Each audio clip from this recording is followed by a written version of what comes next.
మత్తయి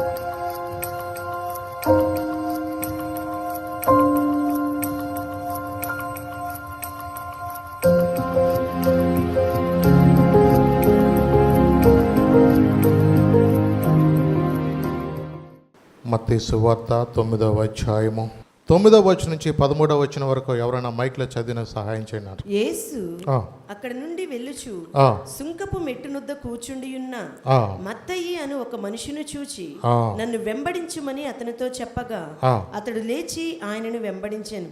ఇంటిలో భోజనమునకు యేసు కూర్చుండి ఉండగా ఇదిగో సుంకరులను పాపులను అనేకులు వచ్చి ఆయన యొద్దను ఆయన శిష్యుల యొద్దను కూర్చుండిరి. పరిసయ్యులు అది చూచి ఈ బోధకుడు సుంకరులతోనూ పాపులతోనూ కలిసి ఎందుకు భోజనం చేయుచున్నాడని ఆయన శిష్యులను అడిగిరి.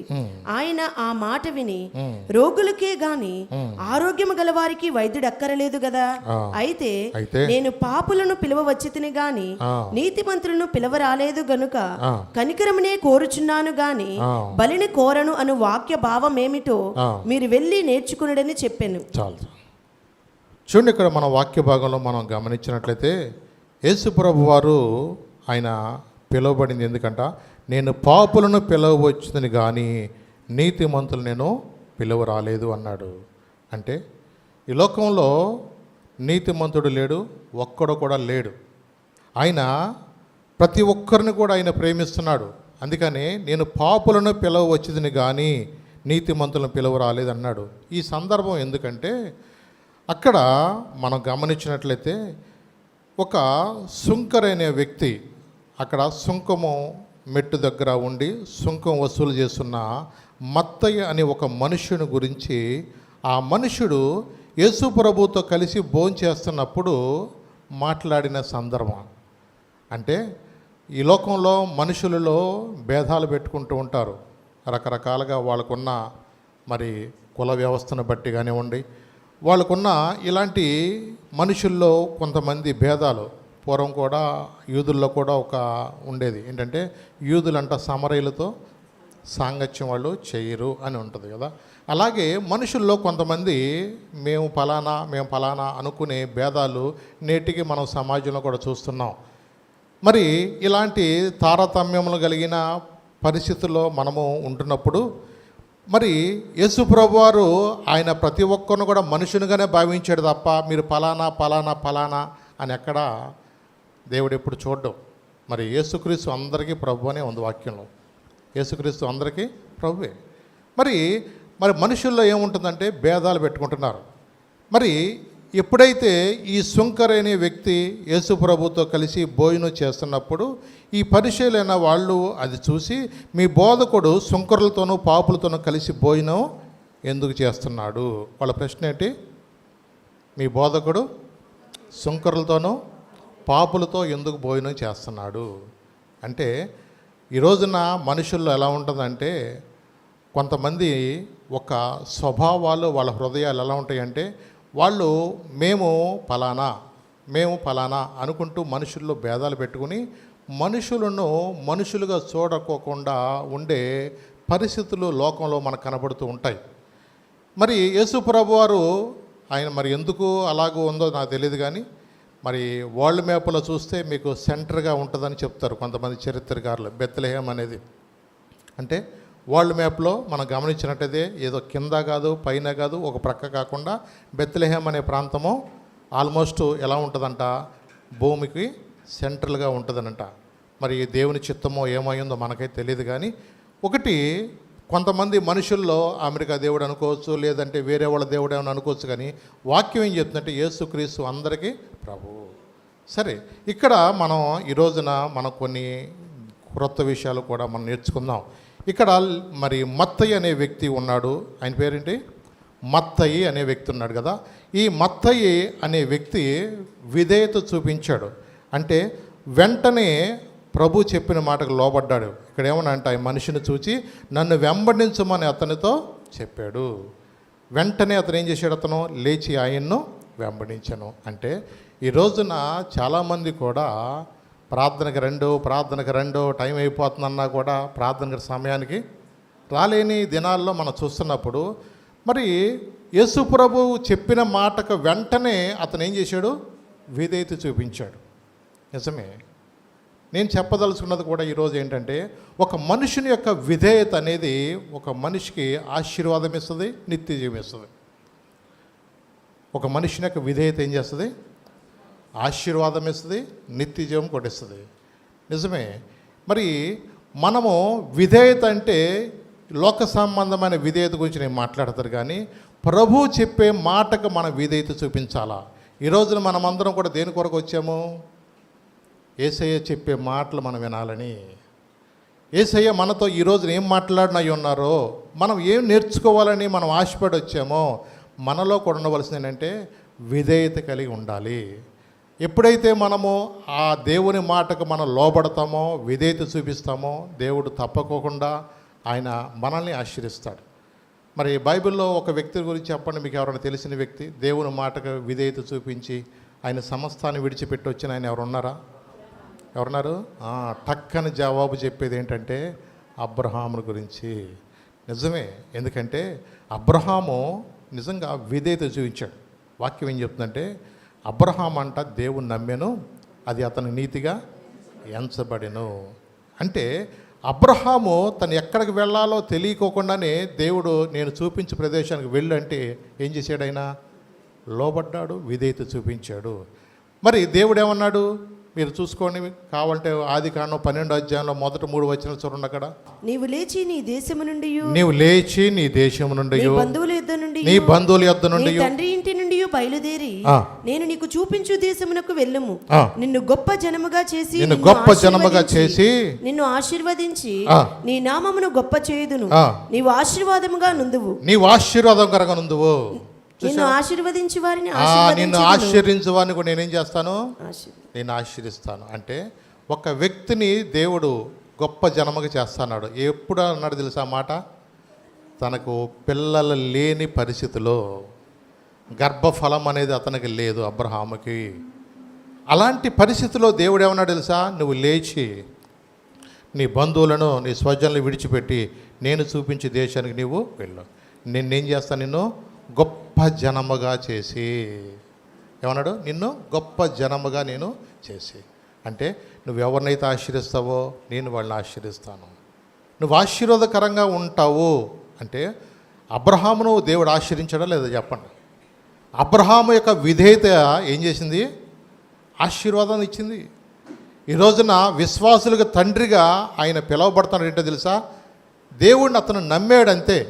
మనుషులు ఎన్నో రకాలుగా మాట్లాడవచ్చు. ఈ రోజున ప్రార్థనకు వెళ్తున్నామంటే కొంతమంది ఎన్ని రోజులు నువ్వు భక్తి చేస్తావులే అన్నట్టుగా కూడా మాట్లాడవచ్చు.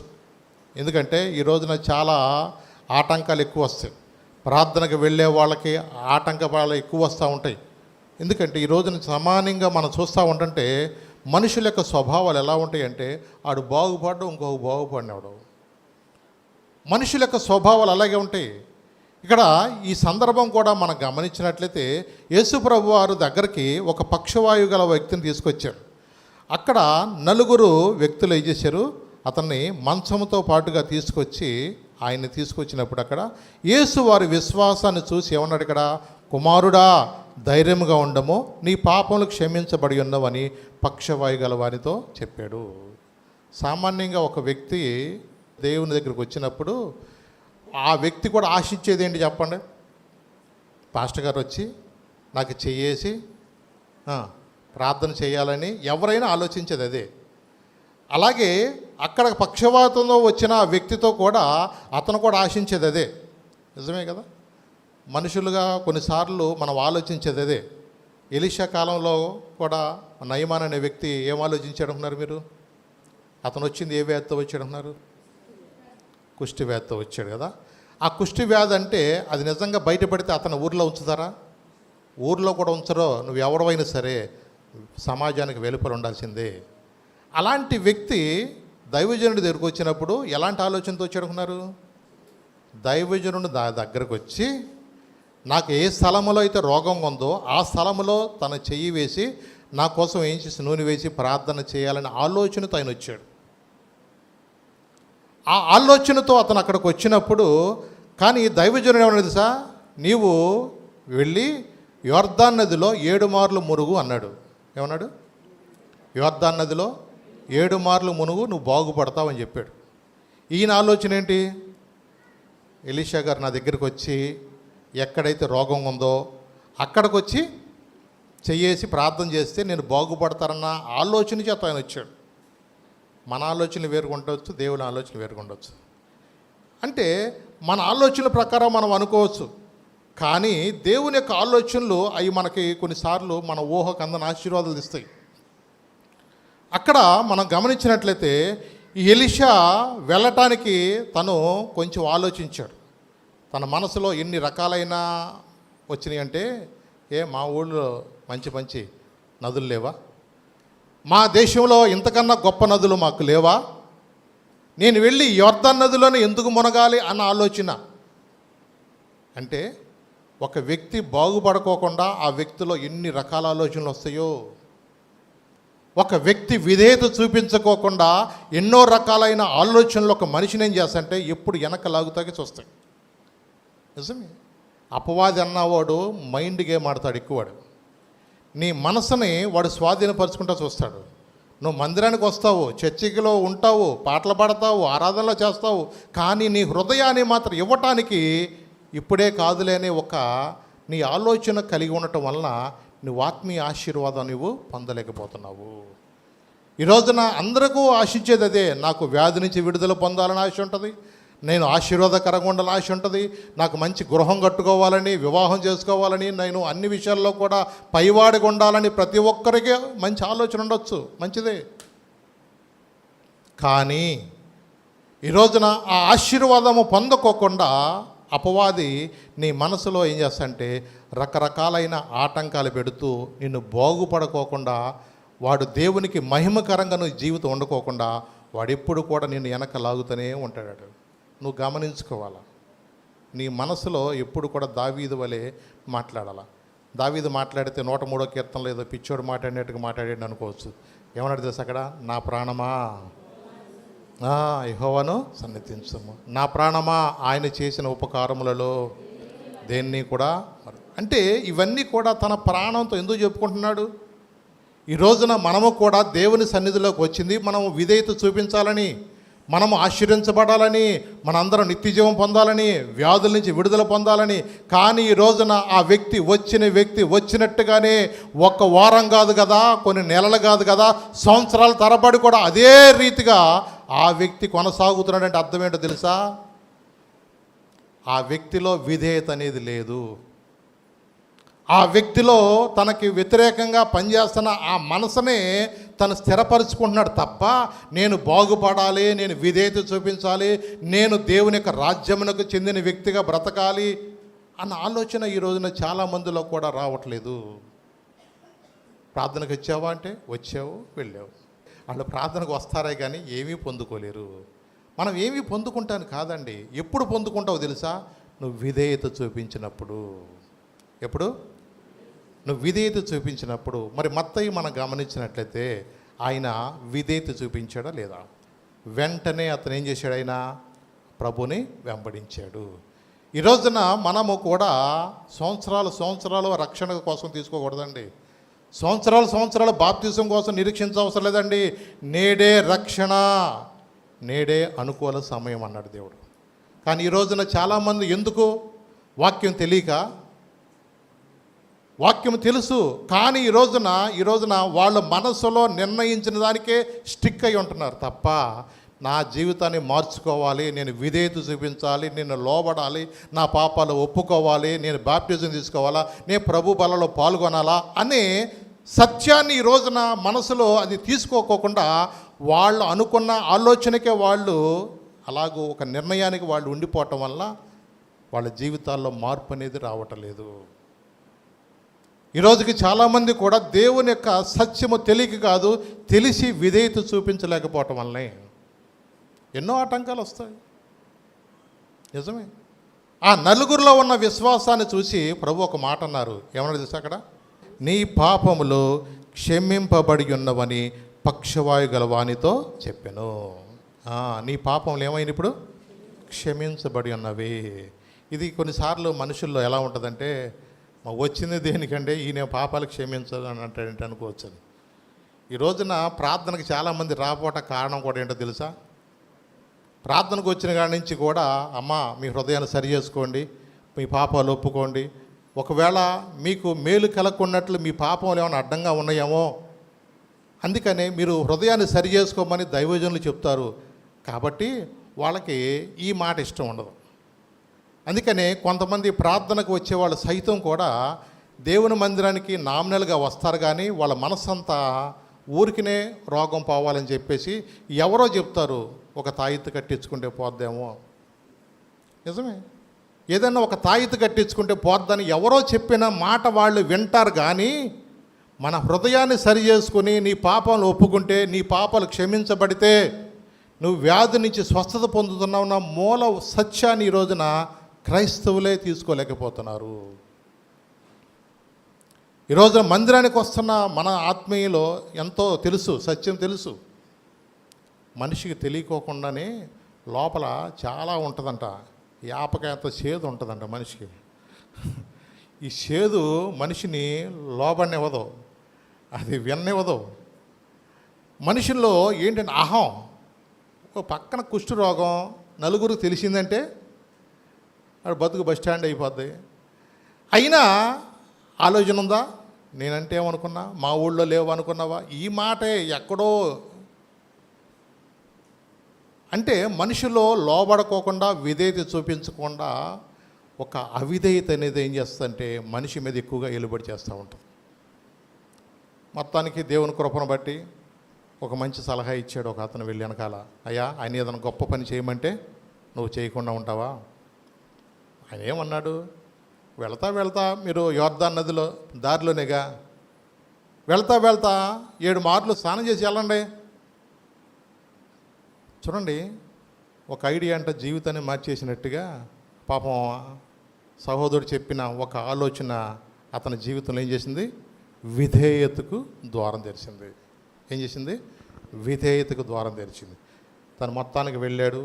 ఇక ఆయన క్రమంగా లోబడ్డాడు, విధేయత చూపించాడు. 7 సార్లు మునిగిన తర్వాత అతనికి ఏమొచ్చింది? తన దేహము పసిపిల్ల దేహం వలె స్వస్థత వచ్చింది. అప్పుడు అతని నోట్లోంచి వచ్చిన మాట ఏంటో తెలుసా? ఇశ్రాయేల్లో ఉన్న దేవుడు తప్ప లోకంలో వేరొక దేవుడు లేడయా. హల్లెలూయా.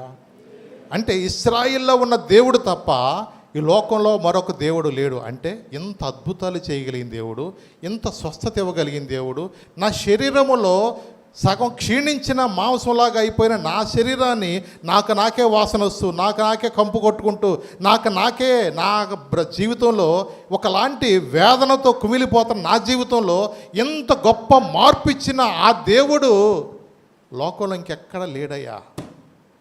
ఒక అన్యుడైన వ్యక్తి నయమాను ఇచ్చిన సాక్ష్యము. అతని జీవితంలో వచ్చిన గొప్ప మార్పు ఏంటో తెలుసా? తను రిమ్మోను గుడిలోకి వెళ్ళినప్పుడు తను ఎక్కడైతే చేసిన ఆ యొక్క విగ్రహారాధన పాపాన్ని కూడా ఎలీషా దగ్గరికి వచ్చి ఒప్పుకుంటాడు. అవునండి, ఎందుకంటే ఒక వ్యక్తి యొక్క పాపములు గానక క్షమించబడితే ఆ వ్యక్తి హృదయం ఎంత ఫ్రీ అవుతుందో, ఎంత తేలికైపోతుందో. ఎందుకంటే ఈ రోజున చాలామందిలో కూడా ఏంటంటే ఆ విధేయత అనేది చూపించకపోవటం వల్లనే వాళ్ళ జీవితాలు చాలా గొర్రెకంట ఏదో బెత్తిడే తోకున్నట్టుగా వాళ్ళ జీవితాలు ఎప్పుడు కూడా అలాగే ఉండిపోవటం కాదండి. నేను చెప్పేది భౌతికమైన ఆశీర్వాదం గురించే కాదండి. నువ్వు ఆత్మీయ ఆశీర్వాదం కూడా నువ్వు అనుభవించే వ్యక్తిగా ఉండాలి. అవునండి. అందుకంటే మరి వెంటనే విధేయత చూపించిన ఈ యొక్క మత్తయికి మరొక పేరు ఉంది. ఏంటో తెలుసా మీకు ఆయన పేరు? మార్కు సువార్తలో మీరు చూడండి, 2వ అధ్యాయము 13-14 వచనాలు చదివితే మీకు అక్కడ ఆయన మరొక పేరు ఉంది. అక్కడ ఆయన సముద్ర తీరమున మరలా నడిచిపోచుండెను, జనులందరూ ఆయన ఎద్దుకు రాగా ఆయన వారికి బోధించెను. ఆయన మార్గమున వెళ్ళుచు సుంకపు మెట్టునొద్దన కూర్చున్న అల్ఫయి కుమారుడగు లేవీని చూచి నన్ను వెంబడించమని అతనితో చెప్పగా అతడు లేచి ఆయనను వెంబడించెను. ఇప్పుడు మత్తయికి మరొక పేరు ఏమన్నారు? లేవి. ఏంటిది? లేవి అంటే చూడండి, మత్తయి అనే వ్యక్తికి మరొక పేరు లేవి. ఒకవేళ లేవి వంశస్థుడేమో మనకైతే తెలియదు, కానీ అతని యొక్క విధేయత అనేది ఒక మనిషికి ఏమిచ్చింది? ఆశ్చర్యించిందండి. నిజమే, ఈ లోకంలో మనుషులు భేదాలు చూపించవచ్చేమో కానీ దేవుడు మనం గొప్పవాళ్ళమని మనం పిలవలేదండి. మీకు అపోస్తలుడైన పౌలు గారు 1 కొరింథీ పత్రికలో ఒక మాట చెప్తారు. మీరు 1వ అధ్యాయంలో రండి ఒకసారి, 26 నుంచి 29 దాకా చదివితే, సహోదరులారా మిమ్మును పిలిచిన పిలుపును చూడండి. అక్కడ జాగ్రత్తగా ఉండండి. మిమ్మును పిలిచిన పిలుపుని మీరు చూడండి. మీలో లోకరీతిని జ్ఞానులైనను గొప్ప వంశము వారైనను అనేకులు పిలువబడలేదు గాని ఏ శరీరియు దేవుని ఎదుట అతిశయింపకుండునట్లు జ్ఞానులను సిగ్గుపరచుటకు లోకములో నుండి వెర్రి వారిని దేవుడు ఏర్పరచుకొని లోకములో నుండి ఎవరంటండి? వెర్రి వారిని ఏర్పరచుకున్నాడు. బలవంతులైన వారిని సిగ్గుపరచడానికి లోకములో బలహీనులైన వారిని దేవుడు ఏర్పరచుకున్నాడు. ఎన్నికైన వారిని వ్యర్థం చేయటానికి లోకములో నీచులైన వారిని తృణీకరింపబడిన వారిని ఎన్నిక లేని వారిని దేవుడు ఏర్పరచుకున్నాడు. చూసారండి, ఈ లోకంలో ఒక వ్యక్తి కోరుకునేది ఎప్పుడు కూడా అన్ని జ్ఞానం కలిగిన వాళ్ళు, తెలివితేటలు ఉన్న వాళ్ళని చూసుకుంటారు. మీరు ఏదన్నా జాబ్స్ ఇంటర్వ్యూకి వెళ్ళండి, నీకున్న టాలెంట్ని బట్టి, నీకున్న క్యాపబిలిటీని బట్టి, నువ్వు సమాధానం చెప్పగలిగిన విధానం బట్టి, నీ యొక్క పర్సంటేజ్ బట్టి కానీ, నీ యొక్క మొత్తం అన్ని విషయాల్లో కూడా వాళ్ళు చూసి పలానా క్యాండిడేట్ అయితే మన కంపెనీకి మంచిగా ఉంటుంది అన్న ఉద్దేశంతో మంచి మెరిట్గా ఉన్న స్టూడెంట్స్ మాత్రం తీసుకుంటారు. నిజమే, మీరు చూసుకోండి. కావాలంటే మీకు ఇంటర్మీడియట్లో సీట్ కావాలంటే మీ మార్క్స్ లిస్ట్ని బట్టే మీకు కొంత వాళ్ళు తగ్గిస్తారు, ఫీజు కూడా తగ్గిస్తారు. అంటే నీకున్న మంచి చదవగలిగిన వ్యక్తులు బట్టి వాళ్ళు ఇంకా వాళ్ళని ప్రోత్సహించి వాళ్ళకి మంచి ర్యాంక్స్ రావాలని అలాంటి వారిని కూడా వాళ్ళు పిలుచుకుంటారు. జాబ్స్లో కూడా వాళ్ళ కంపెనీ అన్ని విషయాల్లో కూడా మంచి లాభాల్లో ఉండాలంటే మంచి తెలివిగల వాళ్ళని చూసుకుంటారు. మరి కానీ యేసు ప్రభు వారు మరి ఎలాంటి వారిని చూశారంట? ఇప్పుడు మళ్ళీ చదువమ్మా. సహోదరులరా మిమ్మును పిలిచిన పిలుపును చూడండి. మీలో లోకరీతిని ఎవరంటండి? జ్ఞానులైనను ఘనులైనను గొప్ప వంశము వారైనను అనేకులు పిలువబడలేదు గాని. చూడండి, ఈ లోకంలో గొప్ప వంశం అని చెప్పుకుంటున్న వాళ్ళకి మిగతా వాళ్ళని తక్కువగా చూసే మనస్తత్వం చాలామందిలో కనపడుతుంది. వాళ్ళు ఏంటో పైనుంచి కింద దాకా ఎగాదేగా చూస్తా, వాడేదో పెద్ద పురుగు అన్నట్టుగా, వాళ్ళేదో మనిషి కానట్టుగా, మనుషుల్లో ఒకలాంటి ఆ అసహించుకునే మనసు కొంతమంది కళ్ళల్లోనే కనపడుతూ ఉంటుంది. అవునండి, కొంతమందిలో ఆ యొక్క కుల వివక్ష అనేది చాలామందిలో కూడా ఉంటూ ఉండేది. పూర్వం అంట పెద్దవాళ్ళు కొంతమంది వాళ్ళ ఇంటి ముందుని వెళ్ళాలంటే తాటాకు కూడా కట్టుకుని వెళ్ళాలని అనేవాళ్ళు అంట. వాళ్ళు వెళ్ళిపోయిన తర్వాత అంట కూర్చున్న అరుగు మీద కూడా పసుపు నీళ్ళు కూడా జలుగునేవాళ్ళు అంట కొంతమంది. అంటే ఏంటో తెలుసా? వీళ్ళ వల్ల మా ఇంటికి అపవిత్రత వచ్చేస్తుంది, మా రోడ్డుకి అపవిత్రత వచ్చేస్తుంది అంత భావించే అలాంటి స్వభావం కలిగిన మనుషులు మరి పూర్వం అలా ఉంటూ ఉండేవాళ్ళు అంటండి. నిజమేనండి. ఈ రోజున కొన్నిసార్లు మనుషులలో ఉన్న అలాంటి భేదాలు ఉండొచ్చేమో కానీ యేసు ప్రభువులో ఆ ఎవరిని అలాంటివి ఉన్న చూడండి. ఆడు సుంకరేమనివ్వండి, వాడు పాపి అనేవ్వండి, వాడు ఎలాంటి వ్యాధిగ్రస్తులను వాడినివ్వండి, వాళ్ళు ఎలాంటి వ్యక్తి అయినా అనివ్వండి, ఆ వ్యక్తిని మనిషిగానే చూశాడు. ఈ రోజున మనిషిని మనిషిగా చూడలేని సమాజంలో మనం ఉంటున్నాం. ఈ రోజున భేదాలు పెట్టుకుని ఒక మనిషి భేదాలు పెట్టుకుని కుల వివక్ష, మీరు పలానా ఇంకా చెప్పాలంటే ఇంకా చర్చిలోకి వస్తున్నప్పుడు కూడా చాలామందిలో కూడా పలానా ఎంక్వైరీ చేసే మనుషులు కూడా చాలామంది ఉంటున్నారు. అవునండి, నాటుకుపోయింది ఇదంతా కూడా, రక్తంలో కలిసిపోయిందేమో అనిపిస్తూ ఉంటుంది. ఎవరిని కోసిన రక్తమే అని తెలుసు, కానీ మనిషి ఎక్కడికి వెళ్ళినా పెళ్లి కాడికి వచ్చేళ్ళకి ఏమనుంటారు? ఏమండి, అబ్రహాము విశ్వాసుల తండ్రి అయ్యి ఉండి తన స్వజంలో చేసుకోలేదా? మరి అట్ట చెప్తారేంటని అంటొచ్చు. అబ్రహామును ఇంకెవడ కనానీల్లో ఎవరినైనా నా కొరకు సిద్ధపరచొద్దు. ఎక్కడికి వెళ్ళాలి నువ్వు? నా స్వజనుల దగ్గరికి వెళ్ళి ఎలియేజర్తో చెప్పాడు ఆ మాట. చూడండి, కొన్నిసార్లు మనుషులుగా రకరకాలైన భేదాలు ఉండొచ్చేమో, కానీ యేసు ప్రభు వారు అందరినీ ప్రేమిస్తున్నాడండి. ఎవరిని ఏ భేదం చూపించట్లేదండి. ఎవరిని కూడా పలానా గొప్పవాళ్ళని కానీ వాళ్ళు తక్కువ వాళ్ళని కానీ వాళ్ళు చిన్నవాళ్ళని అలాంటి భేదాలు ఉండవండి. యేసుక్రీస్తు అందరినీ ప్రేమిస్తున్నాడు, అందరినీ అలాగే. నిజమే, మనము కూడా అదే ప్రేమ కలిగి ఉండాలని దేవుడు చెప్తున్నాడండి ఈ రోజున. అందుకని ఈ సుంకము వసూలు చేసే వ్యక్తి ఏం వసూలు చేస్తాడంటేనా, సుంకము వసూలు చేస్తాము అంటే ట్యాక్స్ కట్టించుకుంటాడు, పన్ను కట్టించుకుంటాడు. పోనీ అలాంటి పని చేయటం వల్ల ఒకవేళ మనుషుల దృష్టి ఎలా ఉంటుందంటే కొంత కఠినంగా మాట్లాడే వ్యక్తులు అనుకోవచ్చు. ఇప్పుడు కట్టపోతే వాళ్ళు ఏమంటారు తెలుసా? ఏమంటారు చెప్పండి? నువ్వు కడతావా లేకపోతే తీసేసుకోమంటావా, లేకపోతే ఏదన్నా జెండా పాతమంటావా అన్నట్టుగా, దానికి సీలేసేయమంటావా అంటే మనుషుల్లో కొన్నిసార్లు వాళ్ళు కఠినంగా మాట్లాడకపోతే కూడా కొంతమంది ఎవరో అయ్యా బాబు అని డబ్బులు ఎవడు ఎత్తాడా? ఇవాళ వసూలు చేసేవాళ్ళు ఎట్లా ఉంటారు అనుకున్నారు? బాగా పోటాడే వాళ్ళని పంపిస్తారు ఎక్కడైనా సరే. బతిలాడితే డబ్బులు ఎక్కడ రావు ఇవాళ.